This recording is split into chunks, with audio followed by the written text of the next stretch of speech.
నమస్తే. ప్రస్తుతం మనం ప్రెస్ క్లబ్‌లో ఉన్నాము. అయితే గత కొద్ది కాలంగా ఈ మార్వాడి గో బ్యాక్ ఉద్యమం జరుగుతోంది. అయితే ఇప్పుడు ప్రస్తుతం ఇంకొక సమస్య ఏందంటే యాదాద్రి భువనగిరి జిల్లాలో ఉన్న కాటపల్లి గ్రామం అయితే ఉన్నదో వాళ్ళు ఊర్లో ఉన్న ప్రజలు ఆ టైర్ల కంపెనీతోని పొగతోటి అనారోగ్యం పాలవుతా ఉన్నారని చెప్పేసి పెద్ద ఎత్తున ఉద్యమం చేస్తూ ఉన్నారు. అయితే ఈరోజు ప్రెస్ క్లబ్‌లో ఒక మీటింగ్ కూడా ఏర్పాటు చేయడం జరిగింది. దాని గురించి ఒకసారి మాట్లాడడం మనతో పాటు తెలంగాణ శ్యామ్ ఉన్నాడు. శ్యామ్ చెప్పండి, ఇప్పుడు ఆ మార్వాడి గో బ్యాక్‌తో పాటు మార్వాడి కంపెనీ పెట్టిన ఏదైతే టైర్ల కంపెనీ ఉందో దాని ద్వారా కూడా ప్రజలు ఇబ్బంది పడతా ఉన్నారని చెప్పేసి పెద్ద ఎత్తున ఉద్యమం చేస్తారు. అసలు ఏం చెప్తారు దీని గురించి? అదే బ్రదర్, ఇప్పుడు యాదాద్రి భువనగిరి జిల్లా కాటేపల్లి అటువంటి గ్రామవాసులందరూ సోమాజిగూడ ప్రెస్ క్లబ్లో పెద్ద ఎత్తున అన్ని మొత్తం గ్రామవాసులందరూ వచ్చి పెద్ద ఎత్తున ప్రెస్ మీట్ పెట్టారు. పాషమాదిగర్ అన్న 4 రోజుల ముందే నాకు చెప్పాడు. మీలాంటి జర్నలిస్టు వేరే మిత్రులు వేరే అన్న ఛానల్లో నేను చూసా. అన్న నాకు టైం లేదంటే కొంచెం పోలీసు వాళ్ళు అటు ఇటు ఈ హడావిడిలో నేను వాళ్ళ దగ్గర వెళ్ళలేకపోయా అక్కడికి. నేనేమంటున్నా అంటే ప్రజల ప్రాణాలు తీసేటువంటి కంపెనీలు అక్కడ పెట్టి మీరు ఏం చేద్దాం అనుకుంటున్నారు? గ్రామస్తులు అనారోగ్యంతో రోజుకోవాలి హాస్పిటల్ పాలవుతా ఉన్నారు.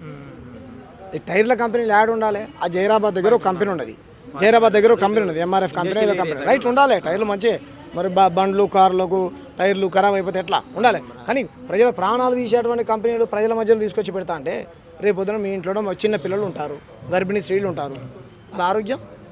కాబట్టి ఈ మార్వాడి ముఠా మొత్తం ఇటువంటి మార్వాడి కంపెనీల వెనకాల ఉన్నటువంటి రాజకీయం దాంట్లో ఇప్పుడు వాళ్ళు గ్రామస్తులు ఆరోపిస్తూ ఉన్నారు. మేము మంత్రికి ఇచ్చాము, ఎంపీని కలిసాము, ఎమ్మెల్యేలు కాదు, దీని వెనకాల ప్రధానమంత్రులు ఉంటారు, ముఖ్యమంత్రులు ఉంటారు, మంత్రులు ఉంటారు, అన్ని రాజకీయ నాయకులకు ఆ కంపెనీ వాళ్ళు డబ్బులు ఇస్తారు. కాబట్టి ఎంతమంది అధికారులకు ఏ లెటర్లు ఇచ్చినా వాళ్ళు ఏం పట్టించుకోరు. కాబట్టి మేమంటున్నాంటే ప్రజలు తిరగబడ్డారు అనుకొని ఆ కంపెనీ ఖతం అవుతుంది. ఆ పని చేయలే ప్రజలు.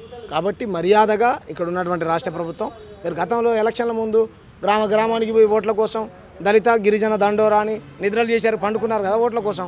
ఇక్కడ ఉన్నటువంటి బీజేపీ నాయకులు మూసి పరివాహక ప్రాంతంలో బస్తీ నిద్రలను చేశారు కదా. పోయి ఆ గ్రామంలో 4 రోజులు నిద్ర చేయండి, 4 రోజులు పండుకోండి, తెలుస్తుంది కదా. నిజంగా మీకు దగ్గు తుమ్ము జలుబు ఏం రాలేదనుకో మీరు చాలా ఆరోగ్యంగా ఉన్నారు, ఆ కంపెనీ వల్ల ఏం కాలేదని అనుకుందాం కదా. ఎంత దుర్మార్గం! మీరు ఓట్ల కోసం నోట్ల కోసం పనిచేసేటువంటి రాజకీయ నాయకులు ప్రజల ప్రాణాలు పోతే పట్టించుకోరా? ఎస్, వాళ్ళు ఇప్పుడు ఈరోజు వచ్చి మీటింగ్ పెట్టారు, పెట్టుకోమన్నాడు కంపెనీ. కానీ ఎక్కడ పెట్టుకోవాలి? మీరు చెన్నైకి పోండి, సముద్రం పక్కన ఉంటాయి కంపెనీలు, జనాల మధ్యలో ఉండవు. మన సముద్రం లేదు కాబట్టి జనాల మధ్య తీసుకొచ్చి పెడతావా? ఊళ్ళో ఇబ్బంది పడుతూ ఉన్నారు అక్కడ ప్రధానంగా. అదే ఇప్పుడు ఆ చుట్టుపక్కల ఉన్నటువంటి గ్రామ ప్రజలందరూ రాత్రి కాగానే పొగ గొట్టాలు పెట్టి పొగలు ఈ నల్లగా ఇది ఏదైతే ఉంటుందో అవి మొత్తం బిల్డింగ్ మీద కురుసుడు, పంట పొలాలను నాశనమవుడు, అక్కడ తాగే నీరు కలుషితం, అన్నీ ఉంటాయి. అక్కడ గ్రామంనే కాదు, ఇంద్రకరణ్ విలేజ్ పాషమైలారం కానీ, జీడిమెంట్ల ఇండస్ట్రియల్ ఏరియా కానీ, శర్లపల్లి కానీ, ఈ మన ఏమంటారు షామీర్పేట కానీ, పటాన్చెరు కానీ, ఈ కాటేదన్ కానీ, మొత్తం హైదరాబాద్లో ఉన్నటువంటి ఈ ప్రజల ప్రాణాలు తీసేటువంటి కంపెనీలు ఏవైతే ఉన్నాయో అవి ఫార్మా కంపెనీస్ కావచ్చు, లేకపోతే పీసీబీ ఉంటుంది, పొల్యూషన్ కంట్రోల్ బోర్డు ఉంటుంది, ఏం చర్యలు తీసుకోదు. మాలాంటి వాళ్ళు లెటర్లు ఇస్తారు, సరే సార్ చూస్తాం అని అంటారు కదా, వాళ్ళతో కుమ్మక్కు. దానికి పర్మిషన్ ఉన్నదా ఇప్పుడు? ఇక ఉన్నదా లేదన్నట్టు ఇక్కడ ఉన్నటువంటి ప్రజలు ఆరోపిస్తారు. ఉన్నా సరే ప్రజల ప్రాణాలు తీసేటువంటి కంపెనీ మనకు అవసరం ఆ జనాల మధ్యలో.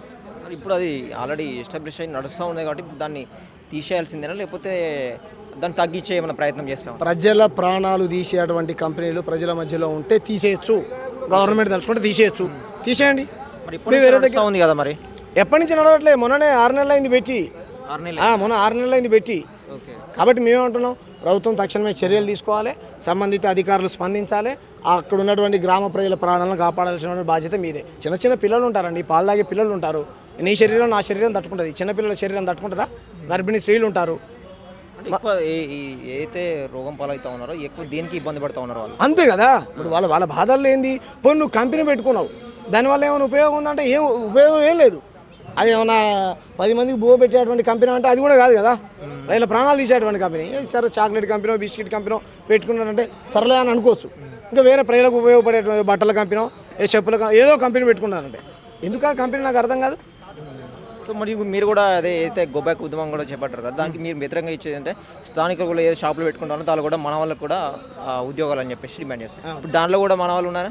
ఇప్పుడు ఈ కంపెనీ ఎవరైతే పెట్టుకున్నారో, ఈ మార్వాడి యజమాని ఎవరైతే ఉన్నారో దాంట్లో ఒక సెక్యూరిటీ పని చేసేట ఆయన తప్ప మిగతా వాళ్ళందరూ నార్త్కు సంబంధించినటువంటి వ్యక్తులే అంట. మేము కూడా అదే డిమాండ్ చేస్తున్నాం కదా. ఈ గో బ్యాక్ మార్వాడి ఉద్యమం ఏదైతే మేము చేపట్టామో మా స్థానిక వ్యాపార చట్టం ఒకటి తీసుకురావాలి. నార్త్కు సంబంధించినటువంటి మార్వాడీలు ఇక్కడ కంపెనీలు పెట్టుకుంటే మా బిడ్డలకు 80% ఉద్యోగ ఉపాధి అవకాశాలు కల్పించాలి. ఇక్కడ ఉన్నటువంటి ప్రభుత్వము ఏమంటారు లోన్లు ఇచ్చి, ఓకేనా, లోన్లు ఇచ్చి ఇక్కడ ఉన్నటువంటి వ్యాపారస్తుల్ని మీరు వ్యాపార రంగంలో వాళ్ళని ఎంకరేజ్ చేయాలి అని చెప్పేసి మేము మా ప్రజల తరపున ప్రభుత్వంతో కొట్లాడుతూ ఉన్నాం కదా. కాబట్టి వీళ్ళు కంపెనీలు పెట్టుకుంటారు, ఓకేనా, ఇక్కడ ఉన్నటువంటి స్థానికస్తులకు ఉద్యోగాలు ఇయ్యరు, ప్రజల ప్రాణాలు తీసేటువంటి పని చేస్తారు. ఇటువంటి దుర్మార్గాలన్నీ వీళ్ళు రోజుకు వీళ్ళది అవినీతి బయటపడతా ఉన్నది. కాబట్టి దాని మీద కొట్లాడతాం. నెక్స్ట్ అంటే దీని మీద ఏం చెప్పదు, దీని మీద ఈ టైర్ల కంపెనీ మీద ఏం చెప్పబోతా ఉన్నా, నెక్స్ట్ ఈ గోబ్యాక్ ఉద్యమం మీద నెక్స్ట్ కార్యాచరణ ఏమని చెప్పు. తక్షణమే బ్రదర్ అక్కడ ఉన్నటువంటి టైర్ల కంపెనీ తీసేయాలి, ప్రభుత్వం ఏమంటే స్పందించాలి. ఆ గ్రామవాసులకు ఏమంటే వాళ్ళ డిమాండ్ ఏవైతే ఉన్నాయో వాళ్ళ వెనకాల మేము ఉంటాం. వాళ్ళందరినీ పిలవండి, కూర్చోండి. మీరు గతంలో కనుక దళిత దొండార పేరేసి దళిత కూడా వాడలలో గిరిజన తండాలలో ఏ విధంగా నిద్ర చేశారో నిజంగా దానివల్ల ఏం ప్రమాదం లేదు బ్రదర్. మేమే పర్మిషన్ ఇచ్చామనుకుంటే మీరు 10 రోజులు పోయి పండుకోండి, ఆ గ్రామంలో పోయి పండుకోండి. నిజంగా దానివల్ల ముఖ్యమంత్రికి ఏ ప్రమాదం లేదనుకో, సరే మంచి కంపెనీ ఉండని అని అనుకున్నాం. గ్రామ పెద్దలు కూడా మీరు చెప్తే వింటారు కదా, ముఖ్యమంత్రి చెప్తే వినాల్సిందే కదా అని అనుకున్నాం. గో బ్యాక్ మార్వాడి ఉద్యమం అనేది వీళ్ళు మిస్అండర్స్టాండింగ్ చేసుకుంటాం బ్రదర్. 100% గో బ్యాక్ మార్వాడి ఆంధ్రాలో వెళ్ళిపోండి అంటే దానికి ఇంగ్లీష్లో ఏమంటావు బ్రదర్? Go back. అంత మాత్రాన వీళ్ళు ఎందుకు అర్థం చేసుకుంటున్నారు? అరే కొన్ని కొంత అట్లాంటిది పుట్టుకొని వచ్చింది, అంత మాత్రాన గో బ్యాక్ మార్వాడి అనొద్దు. గో బ్యాక్ మార్వాడి అంటే తప్పేమున్నది? గో బ్యాక్ రోహింగ్యాలు అంటున్నారు, తప్ప అననియండి, మంచిదే కదా. గో బ్యాక్ రోహింగ్యాలు వెళ్ళిపోవాల్సిందే, రోహింగ్యాలు వెళ్ళిపోవాల్సిందే, తీవ్రవాదులు వెళ్ళిపోవాల్సిందే, ఆతంకవాదులు వెళ్ళిపోవాల్సిందే, ఈ రాష్ట్రాన్ని దోచుకునేటువంటి దొంగలు కూడా వెళ్ళిపోవాల్సిందే, ప్రజల ప్రాణాలు తీసేటువంటి కంపెనీలు కూడా వెళ్ళిపోవాల్సిందే. అంత మాత్రం అపార్థం చేసుకోవద్దు కదా. Thank you.